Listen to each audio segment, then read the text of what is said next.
Today we're going to read chapter 27 of Medical Medium Brain Saver by Anthony Williams. On chapter 27, it's about radiation and EMF.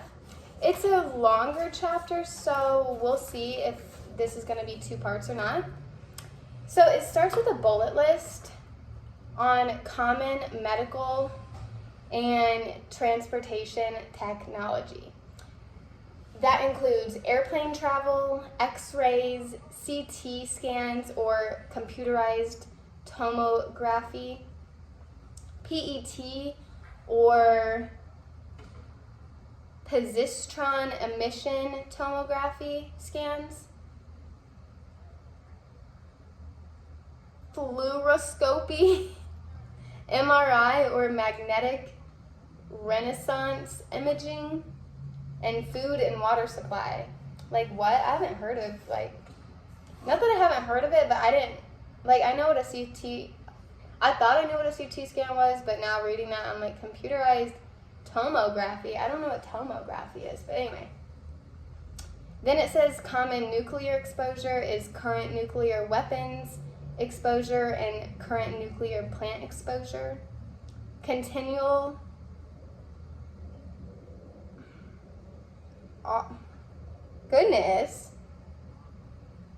atmospheric fallout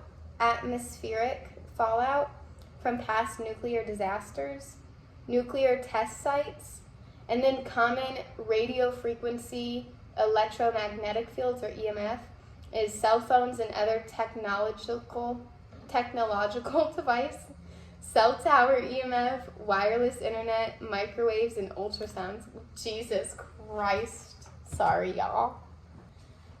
We absorb radiation from many sources, some of them near constant in our lives, and some of them infrequent yet potent.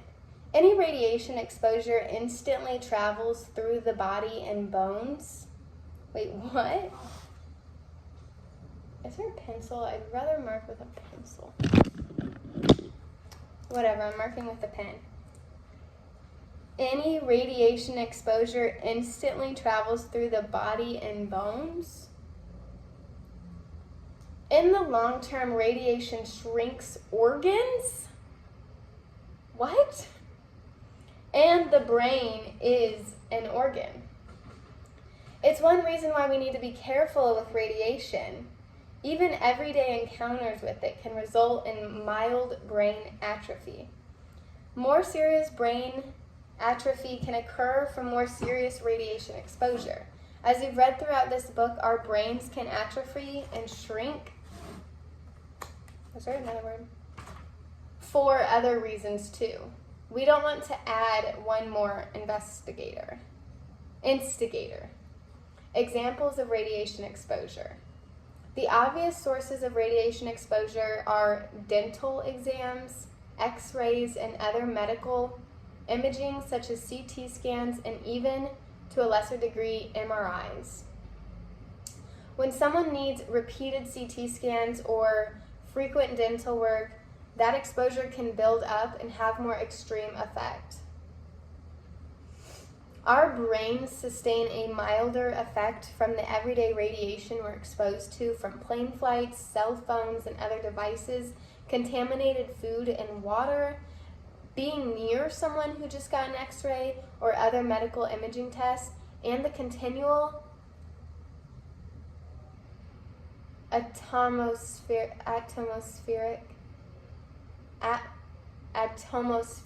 fallout from past nuclear disasters such as Fukushima. I'm feeling lost. Right now, lost. There's also fallout from the current day nuclear testing and nuclear weapons, development of which we're unaware. Plus, nuclear plants leak an acceptable level of radiation by industrial standards that's far from acceptable. Where do you think the frog with 4 eyes comes from? Waterways near these plants, that's definitely not acceptable.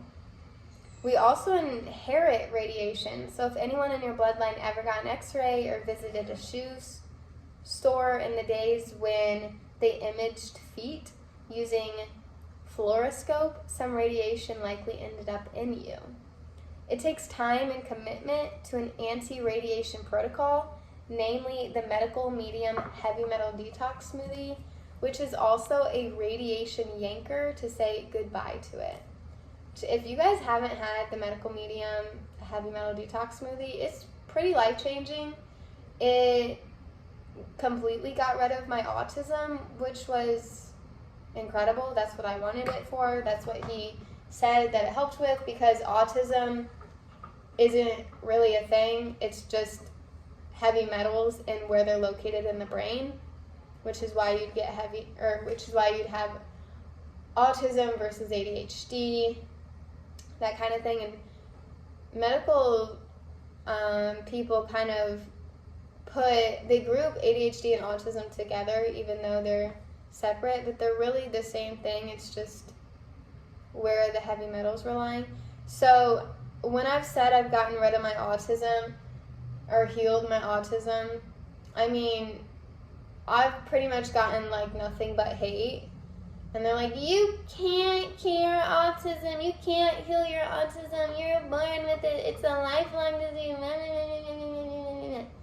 Okay, well, it's really, those people really just don't have the knowledge. So that's what they believe because that's what they've been told.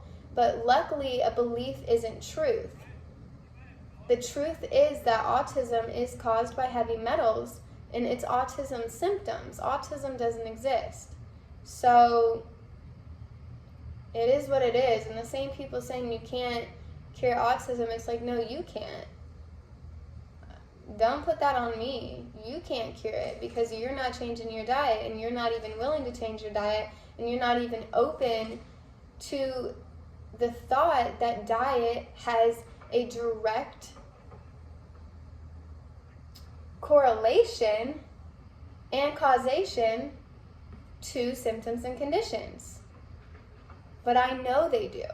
So that's the difference. Next is medical exam protective measures. Lead bibs provided for dental x-rays.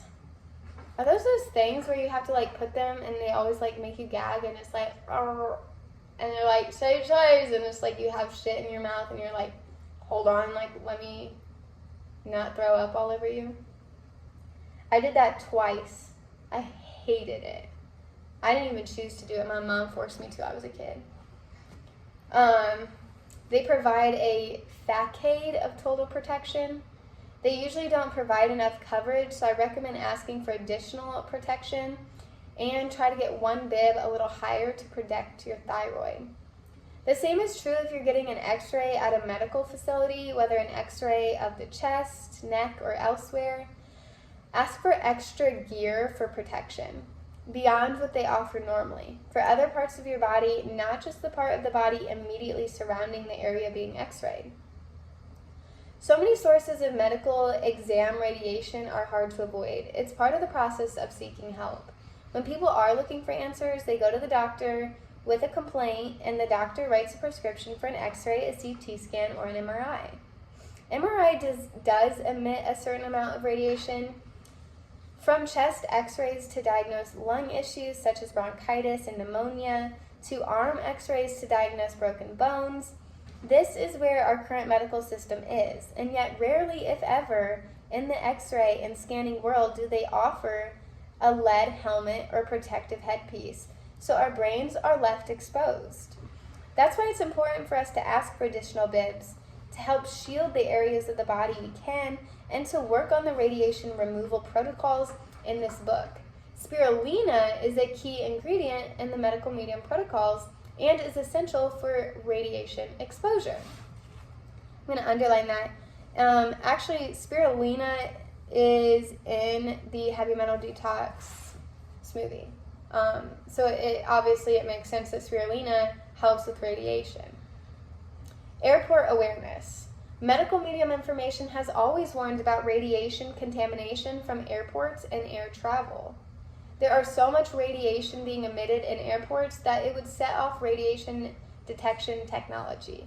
While you were walking through the rows of passengers waiting for their flights, the device would go wild, picking up radiation from the freshly scanned people in knapsacks and carry-ons fresh off the scanner and conveyor belts now contaminated. That's why it's good to be aware and protective. For one, luggage has to be discarded and purchased newly periodically. When not in use, keep luggage that has been on a flight far away from your children and pets. For another, when you're going through security, opt out for the full body scanner and ask for a pat-down instead. It's perfectly safe to walk through a plain metal detector. It's the airport scanner device you want to avoid. As you're waiting for your pat-down, try not to lean against the radiation machine that's being used to examine carry-ons. Try to stand a few feet or more away from the machine that's processing and irradiating baggage. Extraterrestrial space travel, what some might call alien ships, also leave radiation in the atmosphere as they pass through. UFO sightings are not totally understood. The radiation coming from these crafts is not the normal radiation we experience here. Rather, it's radiation of another kind that gets into the atmosphere. I'm doing a little bit of alien core. Hold on. I want some more lore on alien core. Anywho. Yeah, I remember reading about airport awareness, and I was like, whoa. And I actually, anytime I go out of country, which is often, I always opt for a pat-down, and they don't like people who do that. I've noticed they find me and Tenzyn to be annoying. Like, they're so annoying. They're like, seriously, I just want to go through this scan. I'm like, no, I don't want to go through the scan. It has radiation. Can you just pat me down? It takes all but, like, I don't have anything crazy on me, okay? I literally don't. And I can prove it easily by you patting me down. But I have noticed a lot of people in the airport are pretty lazy. They don't want to get out of their seat. And I'm also wondering if the level of uncare that I've personally noticed in the airport as someone who has traveled my whole life, I've found no one to be happy in airports or like joyful or like full of energy, and I'm wondering if it is actually the radiation causing them. Like if radiation is shrinking our organs, shrinking their brain, they don't probably have that much energy. They aren't probably joyful. How can you be so joyful working in such an unsafe environment? So I'm not hating on these people. They just trying to make ends meet, to be honest. That's probably what's going on. But I haven't had the experience. He's making it sound like, oh yeah, just opt for pat down. You can, and I do every time, but I mean, they always have something to say. But and I even went through questioning. They were like, why? Why do you want to do that? I'm like, what? Like, I had to go sit in questioning in customs. I was going through customs to come back here to the U.S. And I had to go sit, probably like 30 minutes of questioning, which was like totally crazy, and I've never experienced this. This was like a first. And I was like, what? What am I being questioned for? What the fuck?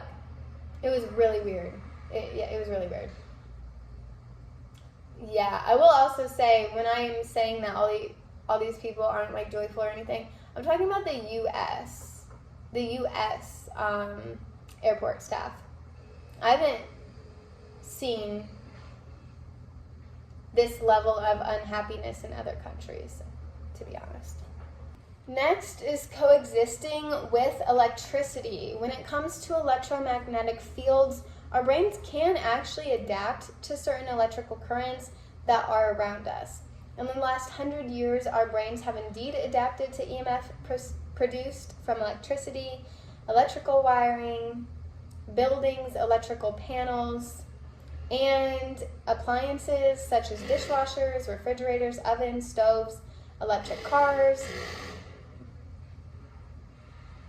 lights, power strips, and surge protectors, air conditioners, heaters, washing machines, and dryers. I didn't know that was EMF. There's like construction going on. Yeah. There's like always construction going on, but there it's like the Section 8 housing next to us. I don't know. I guess the government got like a fund, which is weird because it's like shut down right now. So I'm like, what? It's a weird time to be like updating. I just find that strange.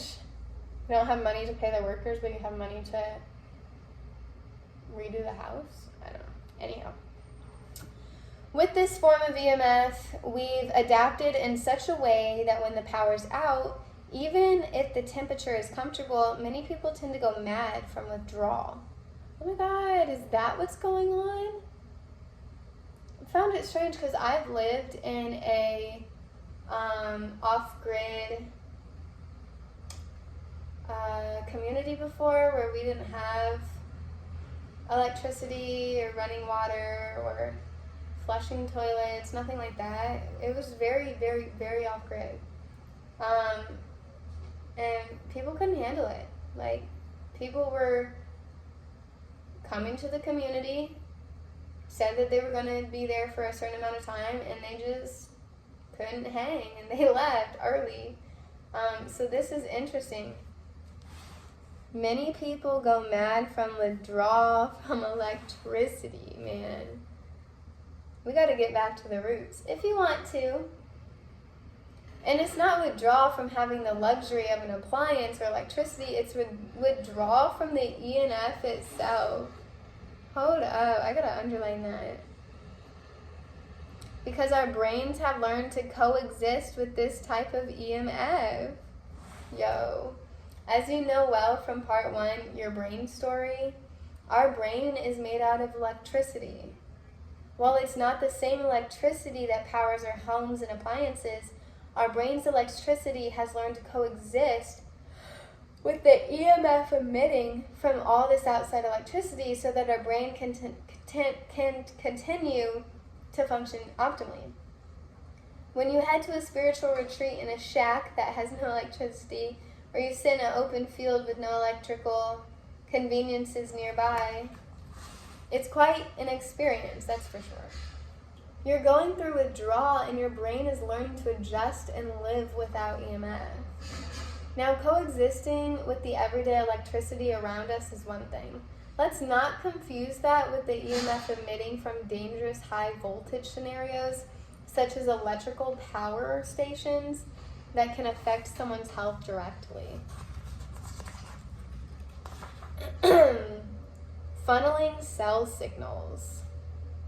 Then there's radio frequency EMF, which is more aggressive than regular EMF. With radio frequency EMF, there's no longer talking about simple electricity being used to power an appliance. We're talking about devices such as computers and cell phones, interacting with wireless internet and cell towers. Other sources of radio frequency EMF include microwaves, smart devices, and radar facilities.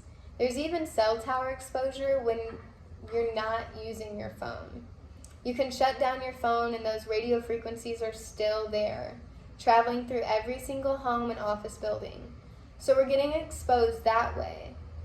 These radio frequencies coming from cell towers into our brain and hit our neurons. This exposure is a bit more aggressive than your typical appliances inside your house. Yet, as aggressive as cell tower exposure is, it's not as harmful as other forms of radio frequency EMF exposure that we'll get into in a moment. In recent years, our brains have been learning to adapt to cell tower EMF because of radio frequencies we're exposed to from the military. Military and bases, including classified military bases around the world, send out radio frequencies that travel across the planet and away from our planet into the atmosphere. This has been developing since the 1930s, So our brains and neurons have been learning to adapt. Our present-day cell towers are more aggressive than old-school radio frequencies that still exist. Whether 5G now or 6X in the future, transmission technology continues to send stronger signals.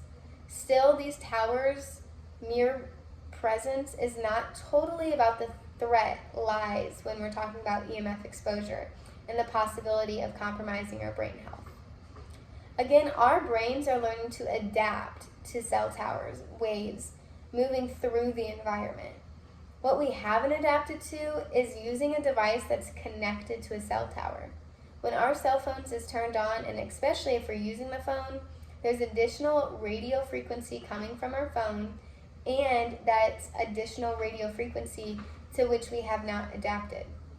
When your cell phone is off, the pinpoint radio frequency EMF has dissipated, and now you're back to being surrounded by the radio frequency everyone is surrounded by. Unless you're totally off the grid, living on the side of a mountain with no cell towers for many miles. Which I was, and it was awesome. And electricity has a noise, and it's kind of like annoying, especially when you've lived without it. It's like this.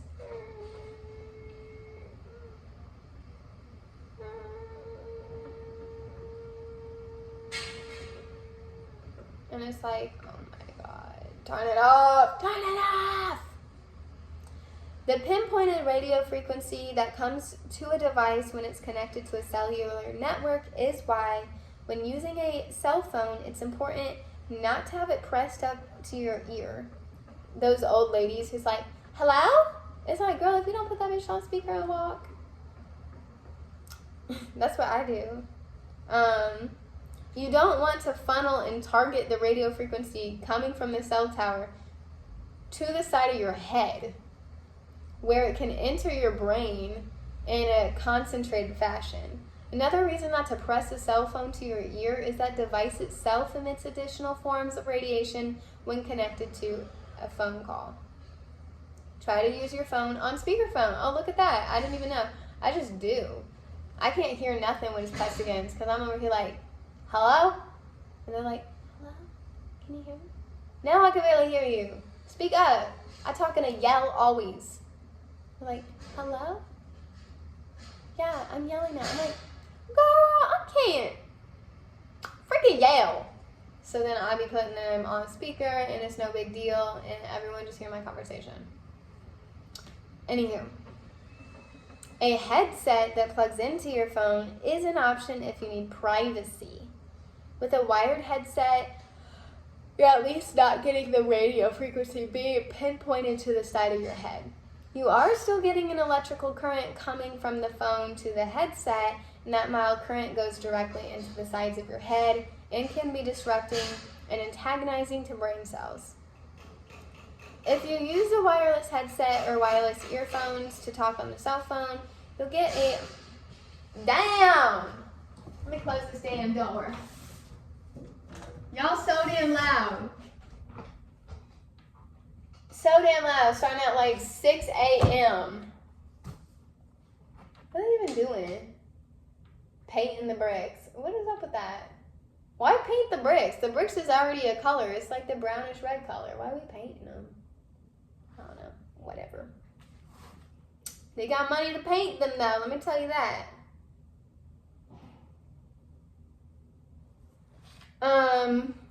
You are still getting an electrical current coming from the phone to the headset, and that mild current goes directly into the sides of the head and can be disrupting and antagonizing of your brain cells.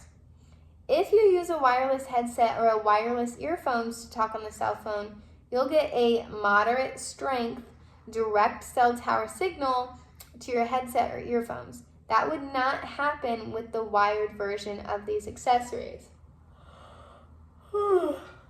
I quit using my AirPods. I had AirPods. I used them all the time.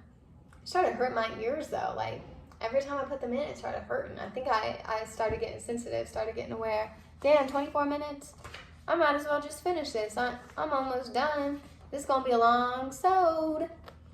Radio frequency EMF exposure warrants taking care of your brain health. Because radio frequency EMF creates a free radical toxin. A free radical toxin is made out of toxic energy that forms around a brain cell and brain tissue. Especially since we can't avoid EMF altogether, the message here is to keep your neurons strong, keep your glial cells strong, and protect your brain tissue. So we have one more little piece.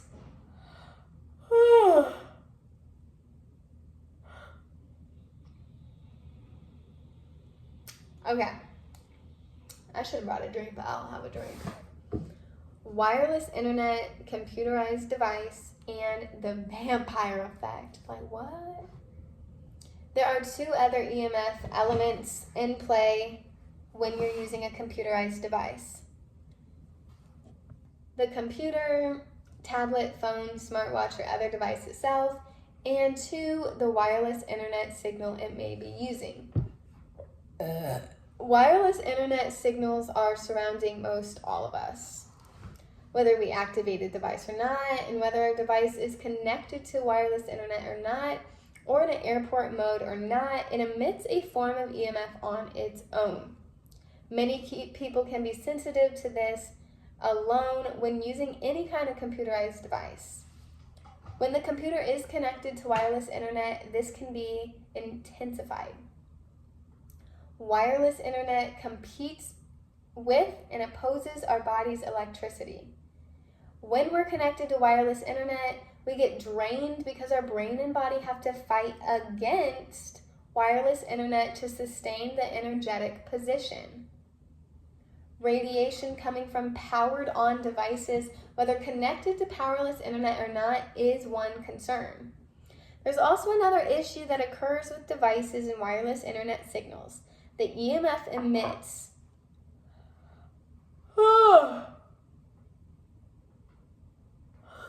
Damn, it's early. The EMF emitted puts a drain on the central nervous system. It's not just the brain, also nerves throughout the entire body. When you're holding your device or your device is otherwise touching your body, for example in your pocket, or you're using wireless accessories such as cord-free earphones with your device, an electrical current is drawn away from your body, creating a vampire effect. Whoa.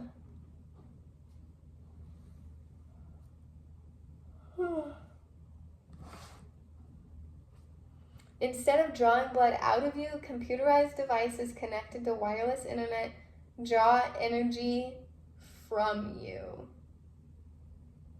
Will that make you stop doom scrolling? It's literally taking energy from you as you scroll because you're over here touching your phone like.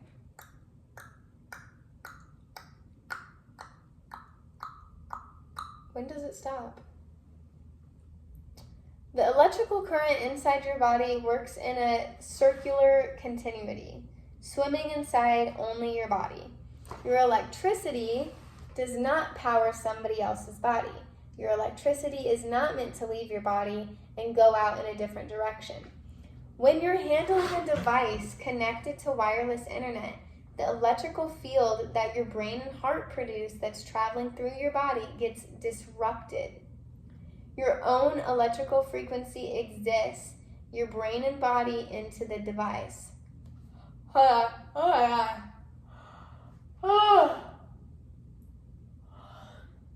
my God. Hold on. I'm like falling asleep trying to read this. Your own electrical frequency exits your brain and body into the device. What? That is insane. Our phone is literally taking our energy. Many of our computerized devices are a crude form of artificial intelligence or AI. This AI aspect can further feed off of our life force and we're in contact with a device. When a computerized phone or other device is not plugged in, it's steadily losing its charge, so it creates additional drain on us. It's like an energy sucker. As we're handling the device, it's drawing from our brain's electricity in a mild way. Sometimes this electrical draw happens in small spurts, sometimes intermittently, sometimes more sustained. This is why people with neurological conditions, including EMF sensitivity, have a harder time with devices. People who are sensitive really feel this draw. They feel like they short circuit or get drained. Many others don't feel it at all. These devices have become a part of our everyday functioning. Our job is to reinforce and strengthen the central nervous system so we can rise up to meet the challenges that current technology faces us in the present day. Oh yeah.